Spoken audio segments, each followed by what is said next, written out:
Hello, everyone. I'm back for the second presentation for the semester, and this is on ethics in public speaking. I'm going to pull up the PowerPoint slides again and get started right away. So here's the share screen, and okay, here we are, and let me get the slideshow going. All righty. So our topic is ethics in public speaking, and um, it's an important topic. Ethics is super important, and I think we have a lot of issues in society for people not being really mindful of ethics. Very good. All right, so here we are. The objectives for this presentation and the chapter in the book are: one is to define ethics and explain why ethics are important in public speaking, to differentiate between morality and ethical dilemmas, to identify three types of plagiarism and determine how to avoid them, and to explain how to cite sources in written and oral speech materials.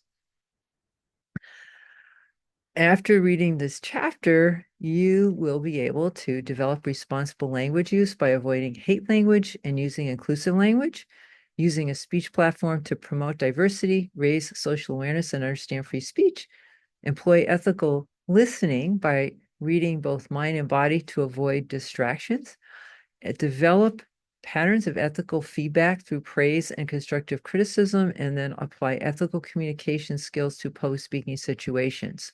So let's get to it. Ethics. So ethics is knowing the difference between what you have a right to do and what is right to do. So this is a quote from um, Potter Stewart, who was a Supreme Court justice who lived until 1981, right? So sometimes you have a right to do something, right? But that doesn't mean that it's necessarily a good thing to do. Yeah. Because you want to think about the impact that you're having on other people. You want to think about setting precedents. You want to think about how you want to be treated.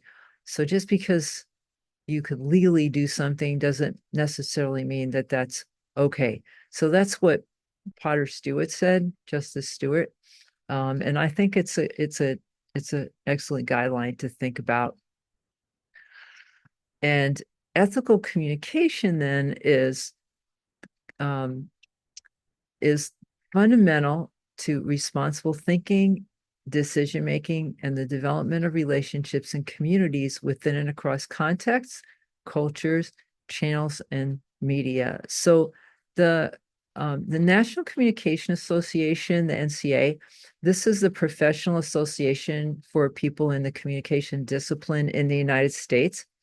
And many professors belong to this association, and even a lot of students belong to it, mostly graduate students. And they have conferences, but they also create guidelines. Um, they also establish curriculum, like this public speaking curriculum. There's a lot that comes from the National Communication Association that we now include in our curriculum. So when you think about how do we want people to relate to each other? What kind of society do we want to have? What kind of organizations do we want to work in? What kind of schools do we want to attend, right? We want to think about how we communicate with each other and what that means, and how the communication it influences and shapes the kinds of relationships that we have and the day-to-day practices. So one of the reasons I love working at this particular university is because there's a lot of respect for students, and there's a lot of attention to empowering students. And um, we are actually one of the top schools in the nation for um, helping working students get into middle class jobs, because we really care about empowerment and taking people to the next level. So that's the kind of thing we're talking about. Like, how do we want to treat people, and how can our communication support the way that we treat people that's going to create a better kind of society? Now, unethical communication can lead to poor decision making, It can lead to a lack of respect for self or others, and it can also threaten the well-being of with yourself, right? Because sometimes people don't realize the repercussions of doing things that are unethical, and it also is harmful to society. So, and I want to say it's not just it can lead to it, but sometimes it's a result of poor decision making. So I'm going to give you an example from my work with university students, right? So I've had students that decided to cheat on a test, right? And they did it because they felt stressed about the test, but that was a really poor decision. It's unethical, right? And um, it's you might not think that it's a lack of respect, but I've personally felt disrespected because I trust my students, and when they do something like that, it makes me feel like I wasn't respected enough. And also, it threatens the well-being of yourself and society. So, people who cheat and do unethical things, they they're hurting themselves because, like with cheating in school, you're not learning the material. Okay, so if you cheated your way through school, what are you going to say in your job interviews? You know, how are you going to be able to perform well on your job if you didn't learn that much because you were cheating? So it helps yourself. But then as a society, if lots and lots and lots of students cheat, then and they're not learning, then we're going to be graduating people who don't know as much, and that lowers the quality of our entire society. So I'm really concerned about it.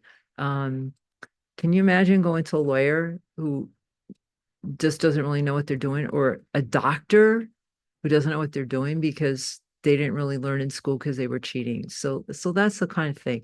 And it's not just students, so people cheat at work, people cheat in politics, right? Merchants can cheat us, and it just feels really crappy. It feels really crappy. So if we want the world to be a better place, it behooves us to model that kind of behavior and to always think about how we're treating people and what the repercussions are with whatever kind of decisions we make.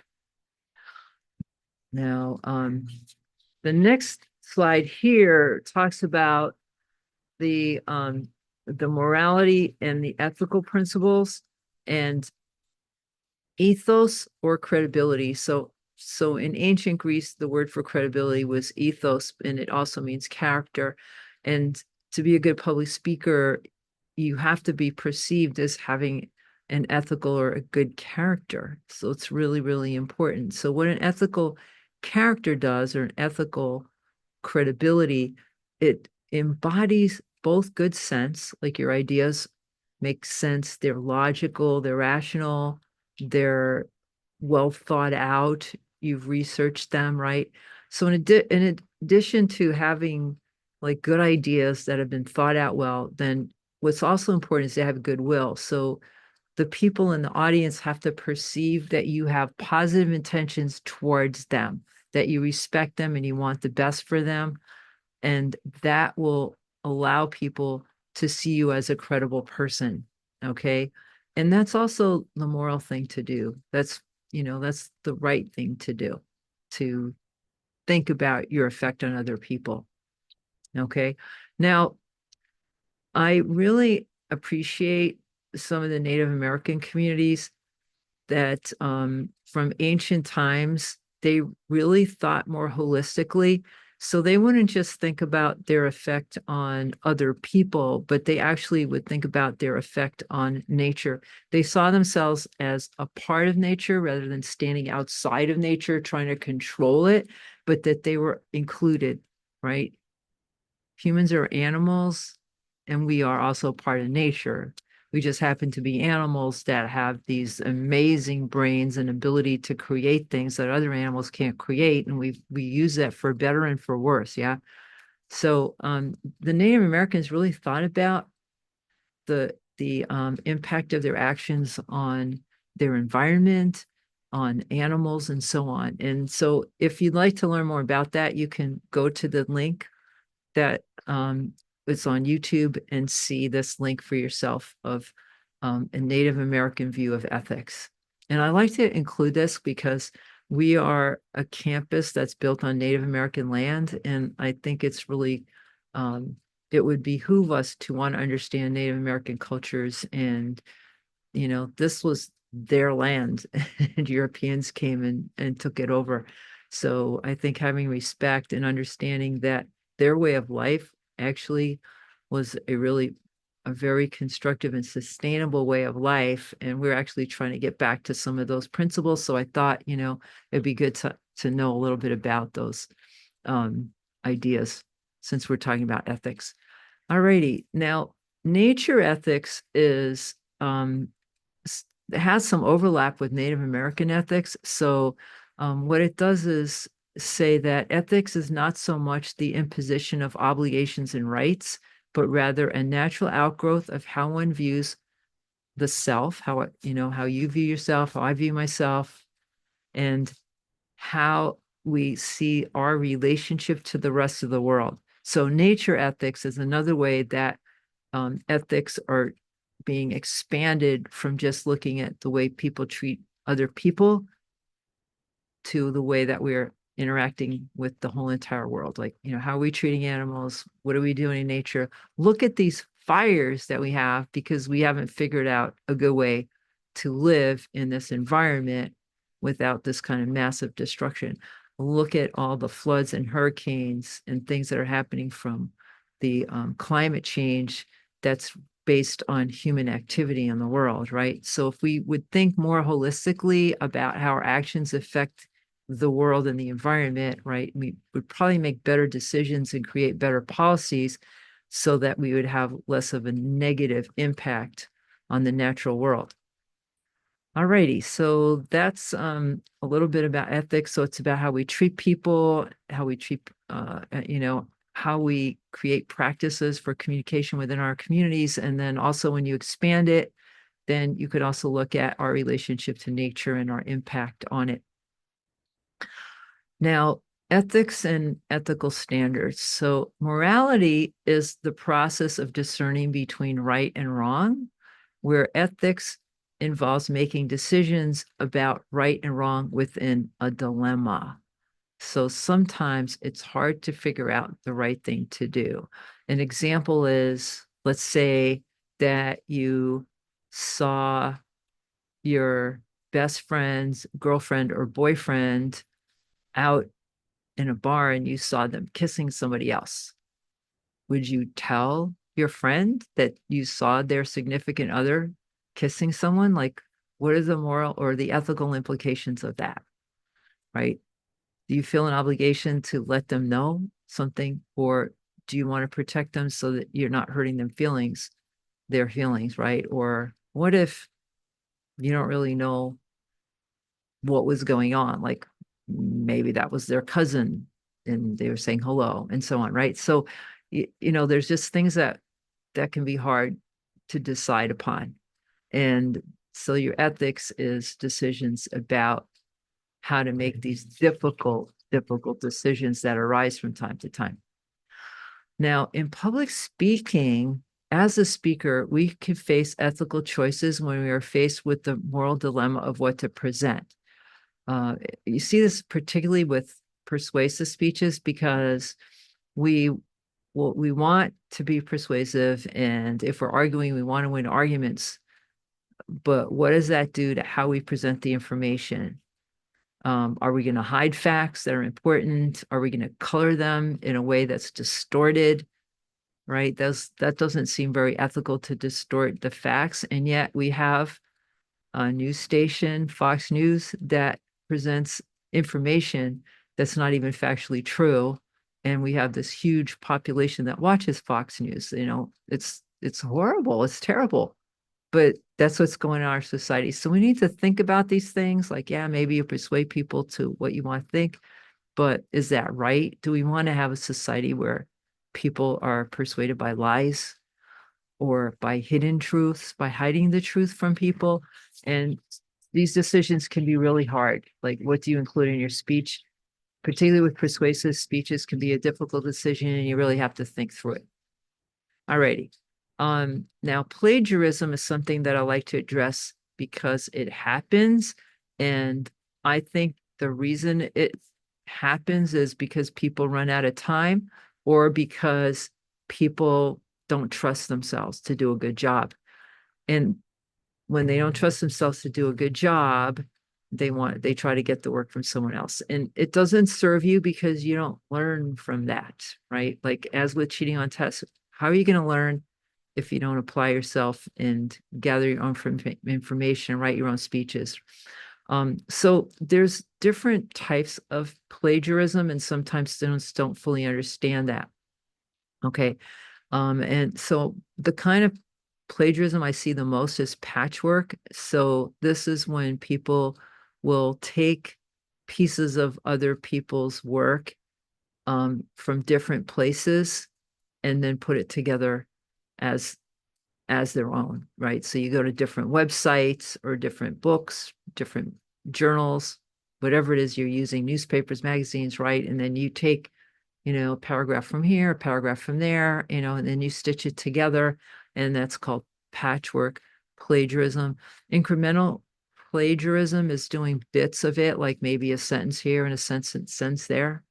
And then global is when you take a whole entire speech. So I had a student do that, stole his best friend's speech because they were both taking um, public speaking at the same time, but they were in two different sections.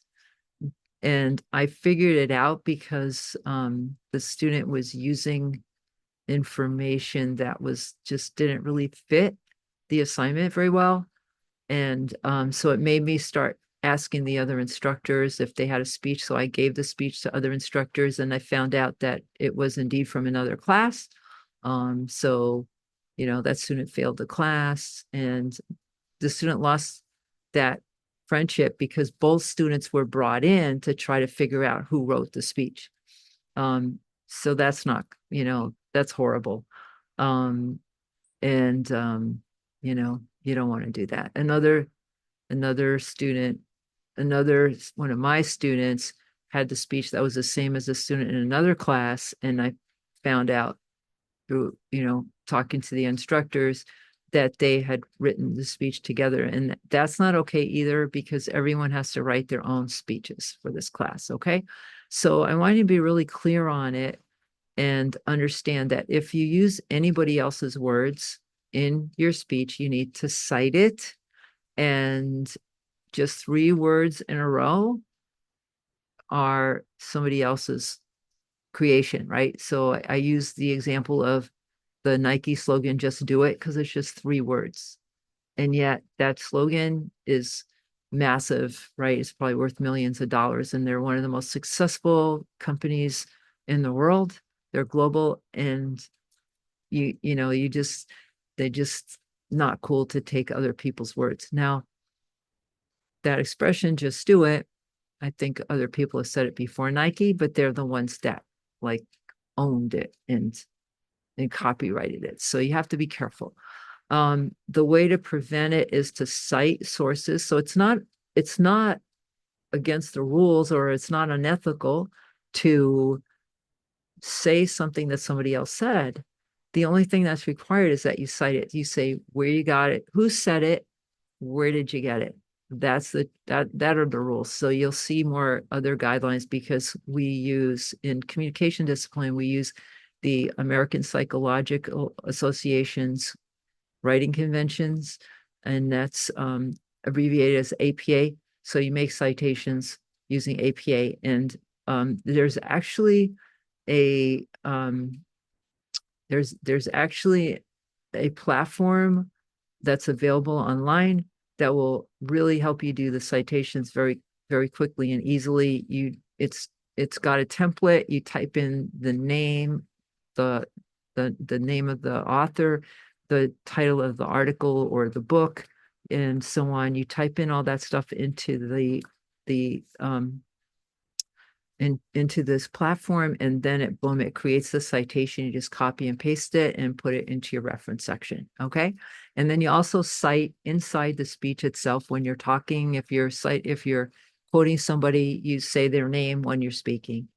All righty. So we'll see more examples of that, but it's just really important get that up front, that it's very important and it's very serious, and I report all cases of it. And I've never been wrong in my reports. If I was wrong, the dean's office would do the investigation and say, you're wrong, this student didn't plagiarize, but that's never happened. Anytime I report it, it really happens. So I really want to just prevent it. I don't want to deal with it. All righty. All right. So I actually have here the guidelines, which I just said to you. Okay, so cite anytime you use 3 words in a row from another source, cite both paraphrases and direct quotations, develop accurate citations, and use proper citation conventions. All righty, so that's the guidelines. And I'm just looking forward to everything being done that way. So we don't have any problems this semester. Smooth sailing, right? All righty. Now, when you're doing your speeches, you want to set responsible speech goals. So you want to respect diversity. You want to use inclusive language. You want to avoid hate speech. You want to raise social awareness, and you want to employ respectful free speech. When we talk about language, and there's a whole chapter on that and another presentation, we will get into more details on it.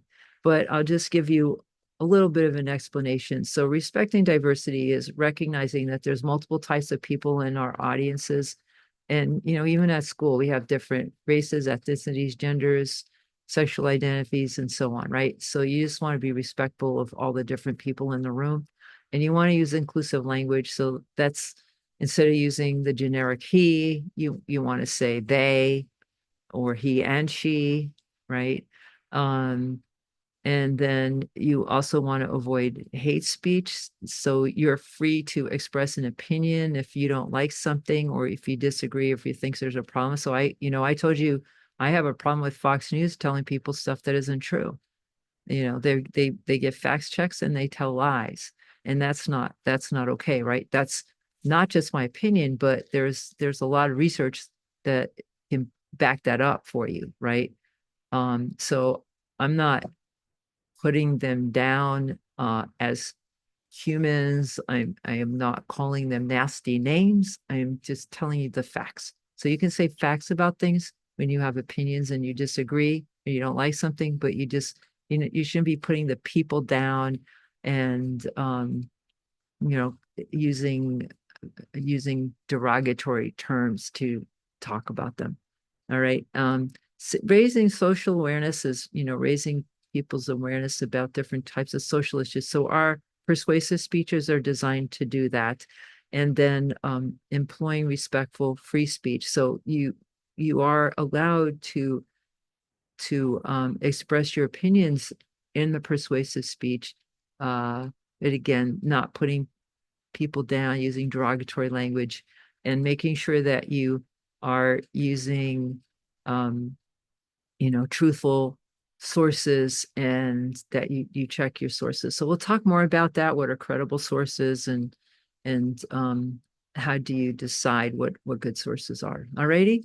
Okay. So um, another part of communication and public speaking is using ethical listening. So for every speech that's delivered, when you're not speaking, you will be part of the audience. And so it's really important that you set an intention to listen in every single class, that you listen with your ears, your eyes, and your heart, and that you try to keep some erect posture. It helps you stay more awake than when you like really slump.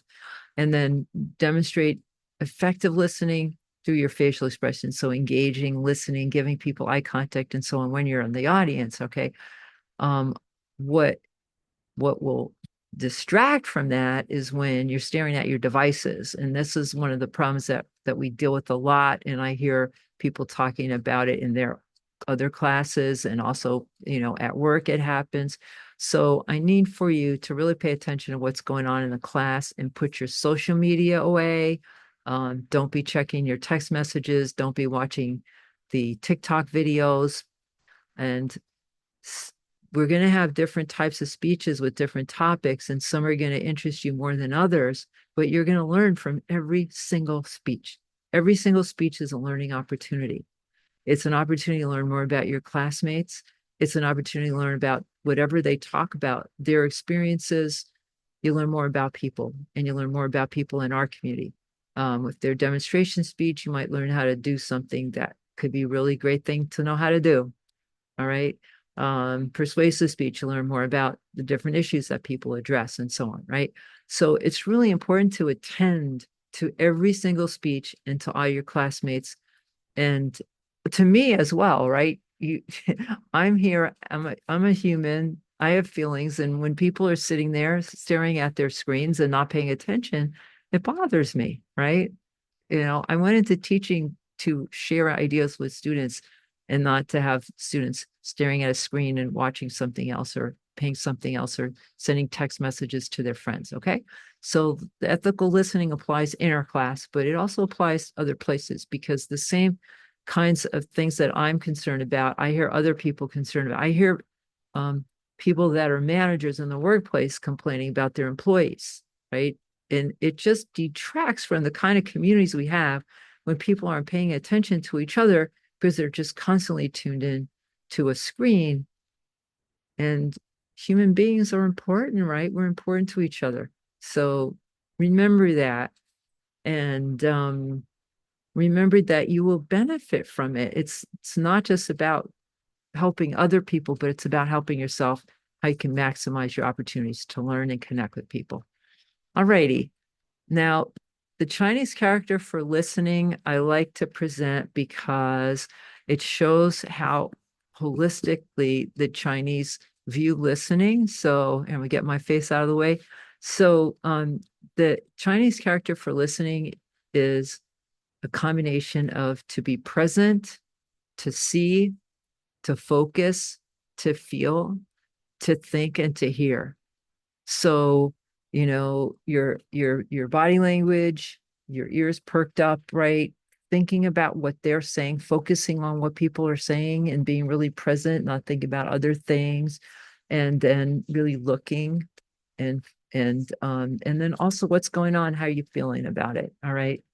So we're emotional animals, and that's partly how we connect, and that's also a form of information. So all of these things are really important in the listening process, and that's why I like to present that. All righty. Now, that is the end of the presentation. So if you have any questions, we'll be back in the classroom on Wednesday. So I can take your questions then, or if there's something that you really like to answer before, you can send me a text and I can try to get to it before class. All righty. I look forward to seeing you Wednesday and have a good day, a good couple of days before I see you. All right. Take care.